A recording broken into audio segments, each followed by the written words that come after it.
Welcome to YouTube my channel Arya classes में आपका एक बार फिर से स्वागत है। और आज हम इस 12th क्लास का 9th चैप्टर को पढ़ाने जा रहे हैं जिसका नाम है द अर्थ, जिसका लेखक का नाम है एची बेट्स। और ये एक कैसे राइटर है, तो ये एक शॉर्ट स्टोरी राइटर है। एग्ज़ाम में पूछता है एची बेट्स एक कैसे राइटर है, तो एक शॉर्ट स्टोरी राइटर है। तो चलिए हम लेखक की सबसे पहले शुरुआत करते हैं। एची बेट्स का जन्म 1905 में हुआ था। नॉर्थ पैटून सेंटर इंग्लैंड में हुआ था। यहाँ पे सेंटर छूट गया है। नॉर्थ पैटून सेंटर इंग्लैंड में हुआ था और इसका मृत्यु हुआ था 1974 ईस्वी में। इसका मृत्यु हो गया था। तो कहाँ? कैंटरबरी। ये आपको बुक में नहीं मिलेगा क्योंकि हम मोबाइल से इसका खोज के लिखे हैं। तो इसका मृत्यु कहाँ हुआ था? कैंटरबरी नामक स्थान पे। और ये एक शॉर्ट स्टोरी राइटर है, छोटा कहानी है, ये छोटा कहानी। The first novel was published 21 year. ये थे जो 21 साल में ही बुक को प्रकाशित करना शुरू कर दिए थे। कौन? तो एची बेट्स। और एची बेट्स बहुत सारा बुक भी लिखे हैं जिसका नाम है the fair the wind for France 1944 में लिखे हैं। और द पर्पल प्लेन 1947 में लिखे हैं। द जकरांडा ट्री 1949 में लिखे हैं। और द स्कारलेट स्वार्ड्स 1951 में लिखे हैं। और the darling bands of May 1958 में लिखे हैं। तो एग्ज़ाम में जन्म मृत्यु पूछता है और ये एक कैसे राइटर है, स्टोरी है, तो ये भी पूछता है और इसमें से एक आध गो उठाकर पूछ सकता है। फिर देखिए, अब कहानी की शुरुआत इस तरह से होता है कि देखिए, जॉनसन एक किसान है और वो भी गरीब किसान है क्योंकि इसके पास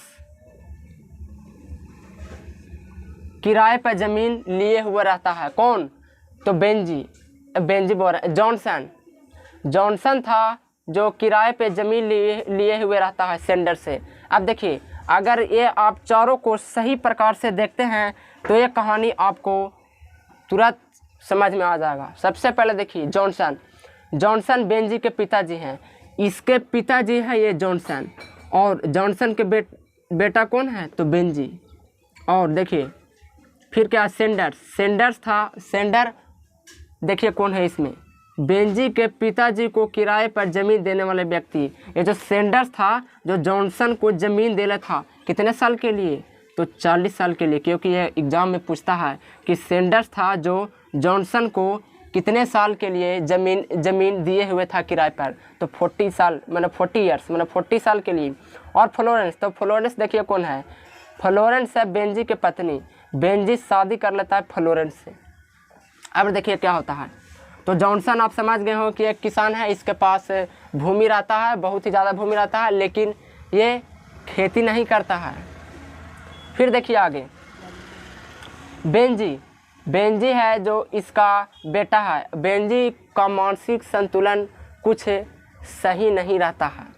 इसके कारण बेंजी को पढ़ाई लिखाई में मन ही नहीं लगता है। फिर देखिए, सेंडर्स इसको ज़मीन दे रहा था 40 साल के लिए। अब फ्लोरेंस है जो बेंजी की पत्नी है। तो जॉनसन सोचता है कि मेरा बेटा है जो पढ़ता लिखता नहीं है, सिर्फ इधर उधर घूमता है। तो जॉनसन सोचा कि क्यों ना इसको हम डॉक्टर के पास लेकर जाएं ताकि इसका कुछ उपाय हो सके। तो जॉनसन था जो एक दिन बेंजी को डॉक्टर के पास लेकर जाता है और डॉक्टर बेंजी को जांच पड़ताल करता है। और फिर डॉक्टर बोलता है कि बेंजी का मानसिक संतुलन है जो सही नहीं है। तो बेंजी को बोलता है डॉक्टर कि सुनिए, इसको कुछ बाज़ार से मुर्गियां लाकर दे दीजिए। तो जॉनसन था जो बाज़ार से कुछ मुर्गियां लाकर बेंजी को देता है। इसमें 10 से 12 मुर्गियां लाकर बेंजी को देता है।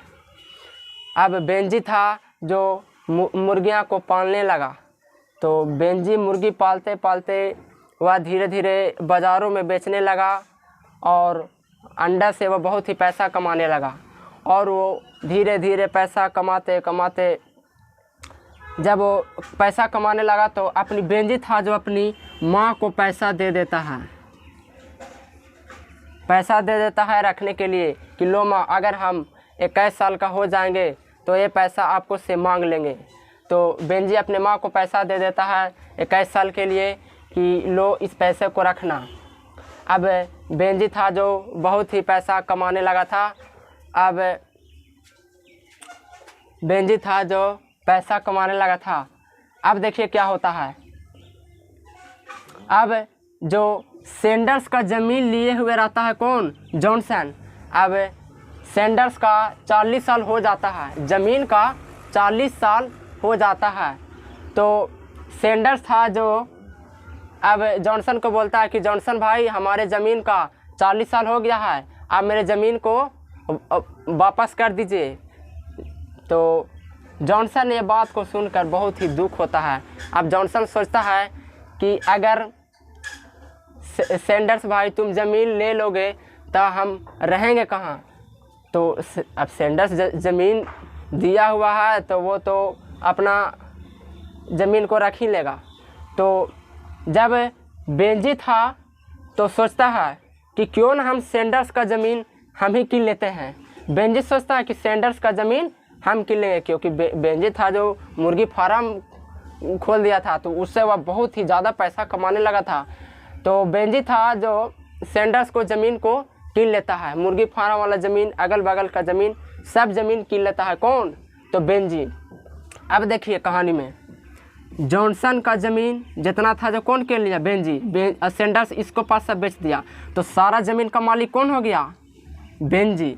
अब बेंजी ज़मीन का मालिक हो गया तो देखिए क्या आगे होता है। बेंजी था जो अब 21 साल का हो गया था। तो बेंजी बोला था 10-11 वर्ष का था जब पैसा दिया था अपनी माँ को, तो बोला था कि माँ जब हम 21 साल का होंगे तो हम पैसा को रिटर्न कर देना। तो माँ भी था जो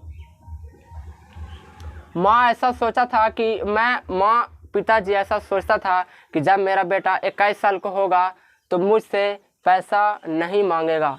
लेकिन बेंजी का दिमाग व्यापार करते करते काफ़ी विकसित हो चुका था और बेंजी जब 21 साल का होता है तो अपनी माँ से सारा इकट्ठा किए हुए पैसे को मांग लेता है, जिससे बेंजी की माँ को काफ़ी तकलीफ़ होती है कि मेरा बेटा है जो मुझसे सारा पैसा मांग लिया। अब देखिए क्या होता है।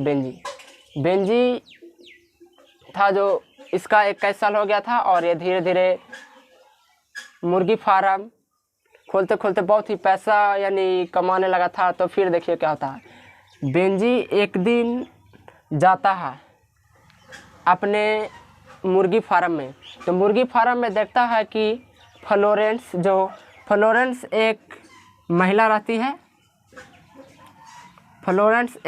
रहती है और एक उसमें पुरुष काम करता है। एक उसमें पुरुष रहता है और एक महिला रहती है। तो वह महिला को देखकर काफ़ी ज़्यादा मोहित हो जाता है कौन? बेंजी।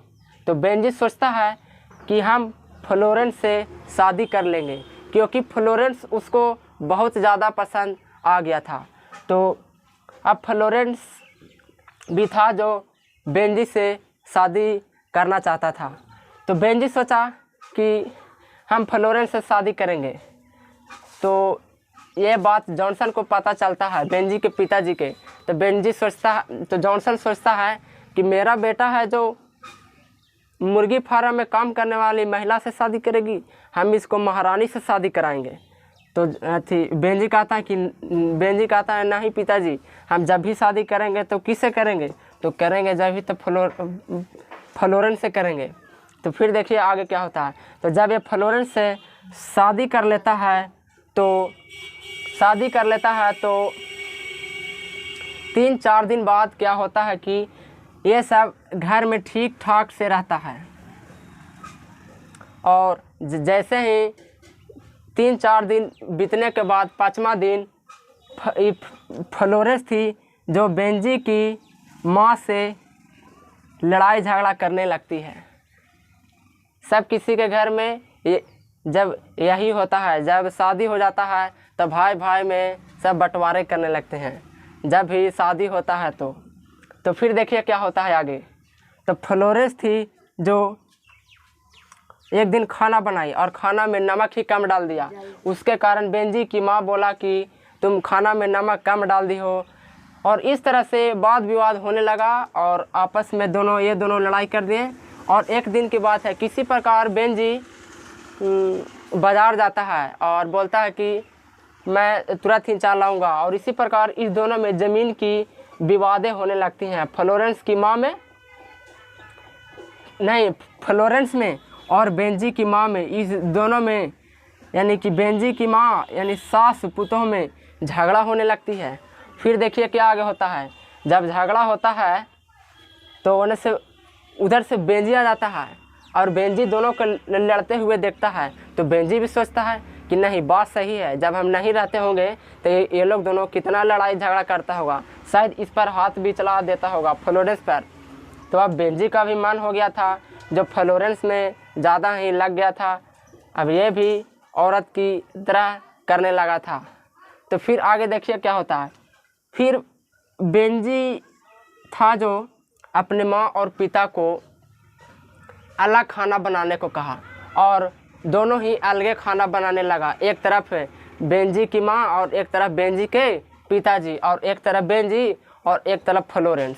अब यहाँ तक कि दोनों घर में बंटवारा हो गया।